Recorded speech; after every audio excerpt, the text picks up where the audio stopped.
How to enable end-to-end encrypted backups in WhatsApp. First, you want to open WhatsApp and then tap on the three dots at the top right corner of your screen. Then tap on Settings. Once you're in your settings, you want to tap on Chats. Here, you want to tap on Chat Backup. Now you will find the option of end-to-end encrypted backup. Tap on it. And now tap on Turn On. Here tap on Create Password.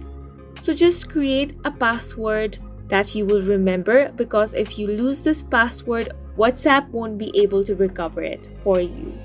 Now tap on Next, and here you need to re-enter your password. Once you have done that, tap on Create.